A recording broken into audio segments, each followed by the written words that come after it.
आज आपसे बात कर रहा हूँ जियो के लिए एकदम लेटेस्ट एपीएन सेटिंग। दोस्तों अगर आपके पास एक जियो का सिम है तो इस वाले एपीएन को आप लोग को अपने फ़ोन में ज़रूर बनाना चाहिए ताकि आप लोग को एक हाई स्पीड इंटरनेट का मज़ा मिल पाए। और साथ ही साथ में अगर आपको कॉलिंग की दिक्कत आती है, आपको नेटवर्क की दिक्कत आती है तो वो भी आपको नहीं आने वाला है। बस आपको इस वाले एपीएन को बनाना है और ध्यान से देखना है मैं कैसे बनाता हूँ। बिल्कुल आपको सेम वैसे ही बनाना है। तो आपको जाना पड़ेगा अपने फ़ोन का सेटिंग पर, उसके बाद में आपको जाना है अपने फ़ोन के कनेक्शन पर, और उसके बाद में आपको यहाँ पर जाना है अपने फ़ोन के मोबाइल नेटवर्क पर, और उसके बाद में आपको यहाँ पर चले जाना है एक्सेस पॉइंट नेम पर। अब यहाँ पर जाने के बाद में आपको यहाँ पर नया फॉर्म ओपन कर लेना है नया एपीएन सेटिंग बनाने के लिए। उसके बाद में आपको ऑप्शन दिखा देगा नेम का, तो आपको नेम पे जाना होगा और नेम पे जाने के बाद में आपको यहाँ पर लिख देना है जियो, और उसके बाद में आपको यहाँ पर लिख देना है स्ट्रीम STREAM, और उसके बाद में लास्ट में आपको यहाँ पर लिख देना है मैक्स। अब देखिए यहाँ पर मैंने जियो का J और स्ट्रीम का S और मैक्स का M मैंने रखा है कैपिटल लेटर में, तो आपको भी बिल्कुल ऐसे ही लिखना है। अब आपको ऑप्शन दिखा देगा एपीएन का, यहाँ पर जाओ। यहाँ पर जाने के बाद में आपको यहाँ पर लिख देना है स्ट्रीम। स्ट्रीम लिखने के बाद में आपको एक डॉट लगा देना है, और डॉट लगाने के बाद में आपको यहाँ पर लिख देना है कनेक्ट CONNECT। ठीक है, उसके बाद में कनेक्ट लिखने के बाद में आपको डॉट लगा देना है और फिर जियो लिखना है और लास्ट में आपको मैक्स लिख देना है। तो आपको सेम ऐसे ही लिखना है, आपको बिल्कुल मिस्टेक नहीं करना है। अब आपको ऑप्शन दिखा देगा प्रॉक्सी का छोड़ देना, आपको ऑप्शन दिखा देगा पोर्ट का, इसको भी छोड़ देना। आपको ऑप्शन दिखा देगा यूज़र नेम का, तो आपको यूज़र नेम पर जाना होगा, और यूज़र नेम पर जाने के बाद में आपको यहाँ पर लिख देना है कनेक्ट।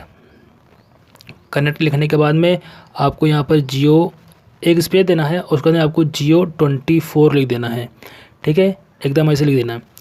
उसके बाद में आपको ऑप्शन दिखाई देगा यहाँ पर पासवर्ड का छोड़ देना। आपको ऑप्शन दिखा देगा सर्वर का, तो आपको सर्वर पे जाना होगा, और सर्वर पे जाने के बाद में आपको यहाँ पर लिख देना है MAX मैक्स लिखना है, और उसके बाद में आपको RELAY मैक्स रिले लिखना है, और फिर डॉट लिखना है, फिर जियो लिख देना है, और जियो लिखने के बाद में फिर डॉट लगा देना है, और लास्ट में आपको यहाँ पर स्ट्रीम लिख देना है।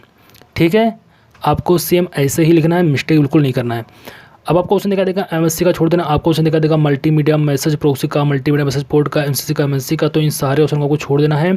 आपको सीधे जाना है ऑथेंटिकेशन टाइप में। यहाँ पर जाओगे तो यहाँ पर जाने के बाद में आपको यहाँ पर CHAP करके ऑप्शन दिखा देगा, इसको आपको चूज़ कर लेना है। अब आपको ऑप्शन दिखा देगा एपीएन टाइप का छोड़ देना। आपको ऑप्शन दिखा देगा एपीएन प्रोटोकॉल का, तो यहाँ पर जाना है, और यहाँ पर जाने के बाद में आपको यहाँ पर IPv6 सिलेक्ट कर लेना है। अब आपको ऑप्शन दिखा देगा एपीएन रोमिंग प्रोटोकॉल का, तो इसको आपको छोड़ देना है, या फिर अगर आप चाहो तो यहाँ पर इसको IPv6 सिलेक्ट कर लो अगर आपका सिम रोमिंग में है तो। ठीक है, उसके बाद में आपको ऑप्शन दिखा देगा बियरर का, तो आपको बियरर पे जाना होगा, और बियरर पे जाने के बाद में आपको यहाँ पर by default unspecified tick mark लगा रखा, इसको हटा दो, और उसके बाद में आपको यहाँ पर LTE पर टिक मार्क लगाना है। उसके बाद में अगर आपके फ़ोन में NR का ऑप्शन दिखाई दे रहा होगा तो उस पर भी टिक मार्क लगा देना, लेकिन जिनके फ़ोन में NR का ऑप्शन दिखाई नहीं दे रहा है तो वो सिर्फ LTE पर टिक मार्क लगाना। ठीक है, NR ऑप्शन होता है 5G के लिए। अगर आपका फ़ोन 5G होगा तो उसमें आपको NR का ऑप्शन जरूर दिखेगा, तो उसमें टिक मार्क लगा कर देना ओके। अब आपको ऑप्शन दिखा देगा mobile virtual network operator type. ठीक है, तो इसको भी आपको छोड़ देना। आपका जो एपीएन सेटिंग है हो चुका है तैयार से, कर लीजिएगा सेव। अब सेव करने के बाद में इसी पे आपको एक्टिवेट कर देना है। एक्टिवेट करने के बाद में आपको फ़ोन को एक बार स्विच ऑफ करना है, और उसके बाद में आपको स्विच ऑन कर देना है। इतना करने के बाद में आप देखोगे आपको जो नेट की स्पीड है पहले के मुकाबले काफ़ी ज़्यादा इंक्रीज़ हो गई है।